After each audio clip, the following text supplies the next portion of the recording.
ये कहानी है साइकिल रिपेयर करने वाले नौजवान की, जो जापान के एक बड़े गरीब खानदान में पैदा हुआ, एक छोटे से गांव में, जिसने छोटे से गैराज से एक कंपनी बनाई जो आज world's largest manufacturer of automobile and motorbikes की कंपनी बनी, जिस कंपनी के आज लाखों एम्प्लॉयज हैं, जिसकी आज की डेट में वर्थ $54.2 बिलियन है। मिलियन ऑफ व्हीकल्स जो है ये कंपनी बना चुकी है। इस कंपनी का नाम है होंडा मोटर्स। आज की स्टोरी में हम जानेंगे कि होंडा मोटर्स के फाउंडर कौन थे, किसने ये कंपनी बनाई और किस तरह की हार्डशिप्स इस फाउंडर को फेस करनी पड़ी, जिनका नाम था सुचेरो होंडा, जो पैदा हुए 17 नवंबर 1906 में जापान के छोटे से गांव कमजो में। इनका बचपना अपने वालिद के साथ गुजरा। फादर इनके लोहार थे। पार्ट टाइम में ये साइकिल रिपेयरिंग का काम करते थे। होंडा को शुरू से ही मशीन्स का, स्पेयर पार्ट का शौक था। पढ़ाई में कम इनका लगाव था, तो इन्होंने 16 साल की उम्र में अपनी तालीम को छोड़ के अपने वालिद की उस छोटी सी गैराज में साइकिल रिपेयरिंग का काम शुरू किया। और 1914 में जब उनकी उम्र 8 साल थी, तो उन्होंने अपने गांव में, अपने उस विलेज में पहली बार 4 पहियों वाली एक गाड़ी देखी, जिसका नाम था फोर्ड। मॉडल था टी मॉडल। ये उस 4 पहिए वाली गाड़ी को देख के बड़े हैरान हुए और इनको उस गाड़ी के पेट्रोल से निकली हुई जो एक स्मेल थी, उससे उनको इतना लगाव हुआ कि उनको ये परफ्यूम की मानत लगा, और वो जो खुशबू थी वो उनके दिलो दिमाग में छा गई। फिर उन्होंने 16 साल की उम्र में 1922 में एक अखबार में रिक्वायरमेंट पड़ी एक टोक्यो की एक वर्कशॉप, ऑटो रिपेयर वर्कशॉप, जिसका नाम था आर्ट शोकिया कार रिपेयरिंग सर्विस।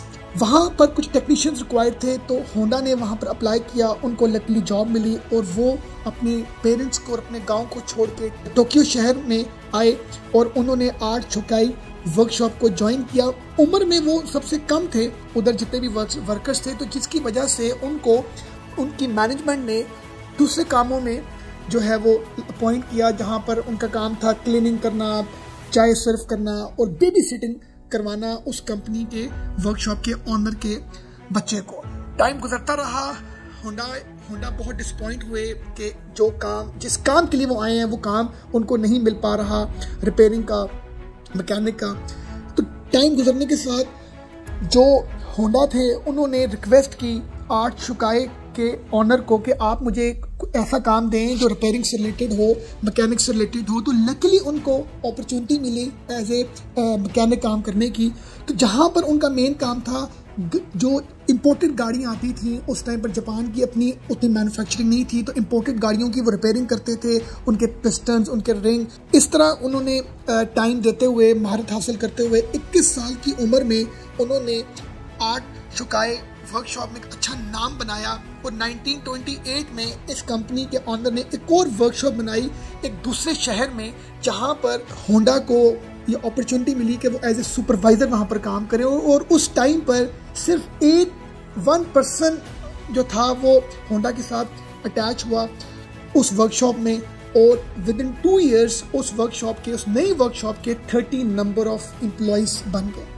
और ये बात है 1936 की, कि जब सुचेरो होंडा एक रेसर भी थे, गुड मैकेनिक भी थे और इंजीनियरिंग को भी वो समझते थे, तो उनको रेसिंग से बहुत लगाव था। एक बार उनका एक रोड एक्सीडेंट हुआ जिसमें उनकी जो शोल्डर था डिस्लोकेट हुआ, फ्रैक्चर हुआ। तो उस टाइम पर वो गाड़ियों की रिपेयरिंग नहीं कर सक रहे थे ड्यू टू उनकी फिटनेस उनको अलाउ नहीं करती थी। तो उन्होंने रिक्वेस्ट की आर्ट शुकाई वर्कशॉप के ऑनर को कि हम कोई दूसरा यूनिट बनाते हैं जहाँ पर हम स्पेयर पार्ट्स डिज़ाइन करें, जहाँ पर हम रिंग पिस्टन बनाएं। मगर ये प्रपोजल उनकी आर्ट शुकाई मैनेजमेंट को एक्सेप्टेबल नहीं थी, क्योंकि उस टाइम पर वो वर्कशॉप अच्छे प्रॉफिट बना रही थी, तो शेयर होल्डर्स का फर्दर कोई दूसरी एक्सपेंशन करने में कोई दिल नहीं था। तो फिर ये एक टर्निंग पॉइंट था होंडा की ज़िंदगी में, जब उन्होंने 1937 में, जब उनकी उम्र 30 साल थी, तो उन्होंने अपनी खुद से एक इंडस्ट्री डेवलप की अपने दोस्त के साथ, जो पिस्टन रिंग्स बनाने पर महारत रखती थी, जिसका नाम था टोकियाई शेकी हैवी इंडस्ट्री।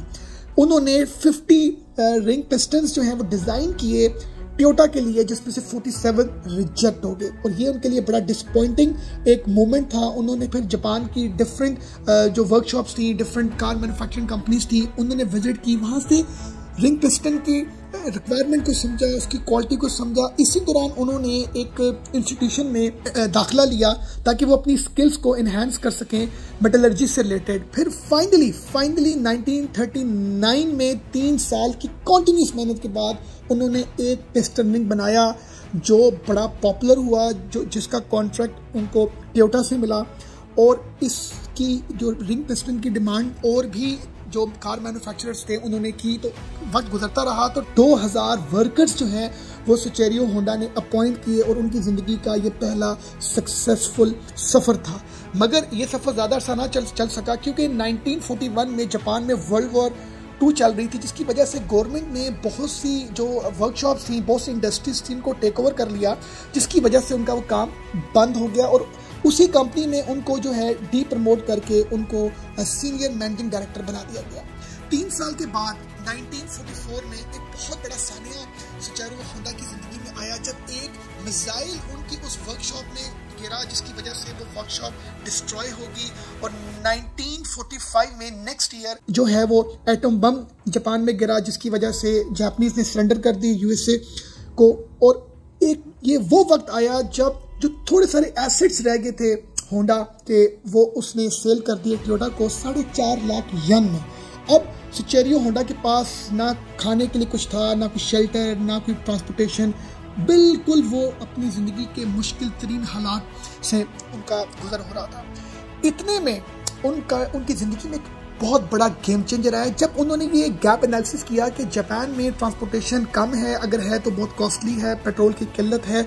तो उन्होंने जापानीज इंपीरियल आर्मी के कुछ पार्ट्स, कुछ मशीनरी इकट्ठी करके उसको साइकिल में फिट किया और मोटर ऐसी बनाई जिससे उस साइकिल में मोटर उन्होंने जो है वो फिट की। तो उनको इस चीज़ की वजह से बहुत बड़ी सक्सेस मिली और उन्होंने उस कुछ पार्ट्स की मदद से कुछ साइकिल्स मार्केट में बेची और एक नाम कमाना शुरू कर दिया।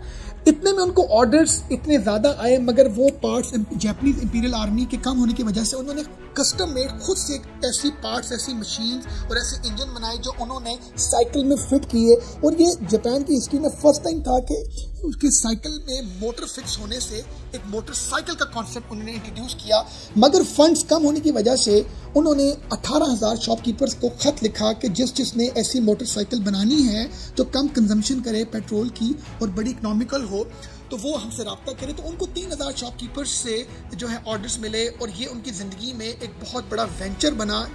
इतना उनको सक्सेस मिली अपने उस 3,000 ऑर्डर्स के अगेंस्ट के उन्होंने 1946 में एक इंस्टीट्यूशन बनाया जिसका नाम था होंडा टेक्निकल रिसर्च इंस्टीट्यूट, जो मोटरसाइकिल्स की मैन्युफैक्चरिंग करता था।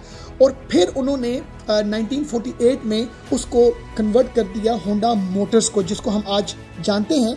होंडा मोटर्स की स्पेशलाइजेशन मोटर बाइक्स की मैन्युफैक्चरिंग में थी, तो उन्होंने 1958 में एक मॉडल लॉन्च किया जिसका नाम था होंडा सुपर क्लब।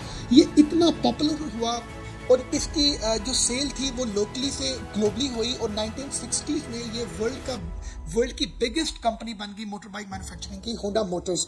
और इसी तरह उन्होंने विद इन 10 years जो है 1960 से 1970s तक 1 करोड़ यूनिट सेल किए होंडा सुपर क्लब के, जो बहुत बड़ा नाम रखता था लोकली और ग्लोबली। जिंदगी का ये सफर चलता रहा। 62 years की एज में सुचेरियो होंडा ने जो है वो ये प्लान किया कि वो कोई कार, कोई ट्रक भी बनाए, मगर उनको बहुत टफ और हार्ड कंपटीशन का सामना था, क्योंकि जापानीज मार्केट में ऑलरेडी निसान और टोयोटा जैसी कंपनीज छाई हुई थी, लोकली भी और ग्लोबली भी। मगर फाइनली उन्होंने एक ट्रक बनाया जिसका मॉडल था T360। ये पिकअप ट्रक था, बट ये बहुत बुरे तरीके से फ्लॉप हो गया। फिर उन्होंने एक स्पोर्ट्स कार लॉन्च की S500 मॉडल के नाम से, जिसके सिर्फ 1300 यूनिट्स सेल आउट हुए और ये भी उनका कोई जो वेंचर था वो उतना सक्सेसफुल ना हो सका।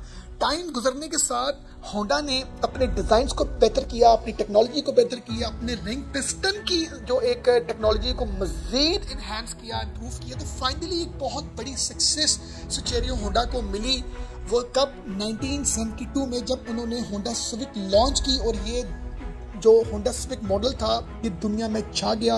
और 1980s में होंडा मोटर्स जापान की 3rd लार्जेस्ट कंपनी बनी ऑटोमोबाइल की, और 10 सालों में वो कंपनी वर्ल्ड की 3rd लार्जेस्ट कंपनी बनी। और इसी तरह सुचेरी होंडा ने रिटायरमेंट का ऐलान किया 1973 में, और फिर उनकी वफात हुई 1991 में एट द एज ऑफ 84। वो एक बड़े ही विजनरी इंजीनियर एंटरप्रेन्योर थे। और हमें आज की स्टोरी से क्या लेसन मिलता है? Never giving up on dreams. Soichiro Honda ने अपने ख्वाब को पूरा करने के लिए कभी हार नहीं मानी। उन्होंने चैलेंजेस फेस किए, उन्होंने हार्डशिप फेस की, उन्होंने तरह तरह की ऐसी प्रॉब्लम्स फेस की जहां से उनको दोबारा से जो है अपना सफर जिंदगी का शुरू करना पड़ेगा। हमारे लिए बहुत बड़ी एक लर्निंग है। सेकंड, उन्होंने बहुत से फेलियर्स का सामना किया, फिर उन्होंने एक स्टार्टअप लिया, फिर उन्होंने फेलियर का सामना किया, फिर स्टार्टअप लिया। तो उन्होंने कभी हार नहीं मानी, और फिर उन्होंने एक इम्प्रूवमेंट के ऊपर, क्वालिटी के हवाले से, सर्विसेज के हवाले से, प्रोडक्ट के हवाले से हमेशा काम किया, जो हमारे लिए भी एक बहुत बड़ा लेसन है कि हम जिंदगी में जो भी कुछ कर रहे होते हैं हमें उसकी क्वालिटी, उसके एक बेटरमेंट के लिए फर्दर हमें काम करना चाहिए।